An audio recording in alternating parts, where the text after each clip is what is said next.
Throughout the show, I want to stress that there's no one kind of modernism. There's lots of different modernisms. Modernists tend to think in isms. They write manifestos. We have the vorticists. We have the post-impressionists that Bloomsbury is often associated with. We also have surrealists. So what we have here is lots of different modernisms together. All the visitors that come to see this exhibition will genuinely love something different about it. They might be familiar with artists such as Eric Ravilius, but in this exhibition they'll see him alongside the contemporary artist John Steziker, but we show them together to show the overlaps. They'll see an Edward Burne-Jones tapestry alongside the neo-naturist Jennifer Binney, and they'll see a Sophie Barber rock alongside a Jacob Epstein rock drill drawing from the Tate. Modernism is usually associated with an experimental kind of arts practice that arose in the early 20th century. The idea behind that experimental practice comes from the notion that life, modern life, feels different from how it felt before. Modern life experienced as a period of change, often bewildering and disorientating change. Modernists tended to believe that art needed to transform to reflect those changes. It had to look different.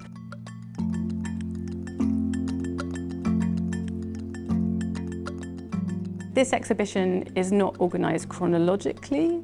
It's organised into different rooms, different spaces, and each one feels a bit different. So you'll be able to encounter dreamy seascapes in one room, and you'll be able to think about retreat and the politics of retreat.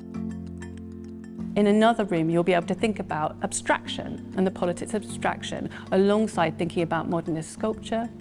There'll be a room where you'll think about the relationship between surrealism and magic in woodland areas. And there'll be a section too where you'll be thinking about the relationship between modernism and surrealism and urban-based countercultures.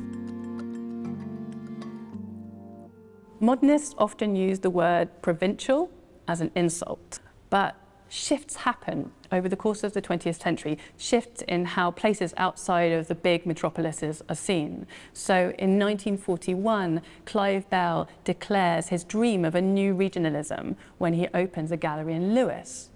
And then we have Harold Mockford, who was based in Eastbourne, declaring himself a provincial artist. So we're tracking, over the course of this exhibition, different attitudes to the regions, different attitudes to Sussex. And we're taking that word Sussex quite seriously. We're asking, what does this object have to do with Sussex? How does it relate to Sussex? How does it relate to modernism? One of the important things for this exhibition, that the starting point for it was the Towner collection and was Towner itself. So when Hope Wolf was researching for the show, she delved into the Towner archives and really explored some of the history of what artists were doing at that time in Eastbourne and how they were working, what they were making, and how they were working with the institutions. And it enables us to show those artists sort of outside the context of the Towner collection in which they're normally seen and bring them into the wider context of modernism and the bigger picture that we're exploring through this exhibition. So we're really lucky in this show to be able to exhibit extraordinary modernist works by Jacob Epstein and by Henri Gaudier-Brejcha.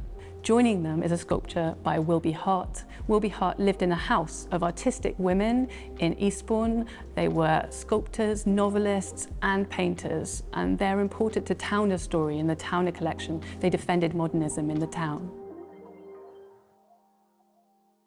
We also have works in the show which aren't modernist. So for me, in order to understand modernism, I have to see what came before it. I have to understand what modernists were trying to depart from. And that's why we have some late 19th century works in this show by way of comparison. We are also showing works that were made by modernists' neighbours, works which aren't modernist, but show the context in which modernists were working. It also includes works by contemporary artists, and they're included because some of them are directly engaging with objects by historical modernists. In some of the contemporary work, modernism and modernist ideas continue to reverberate. And with some of the contemporary artists, they're departing from modernism, and I want to think about why.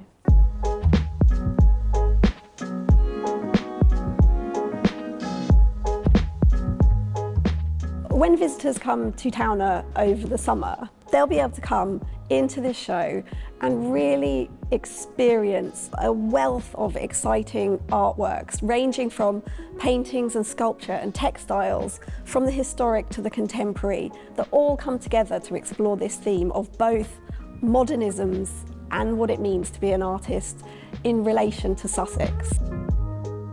We live in really difficult times, and it's hard to imagine that change could happen. One thing that I love about working on modernism is that modernists really did think the future was open. They did think that change would happen. We don't have to agree with the kind of changes they thought should be put in place, but being around all these artists who believe in change and also believe in the power of art to change things is really inspiring.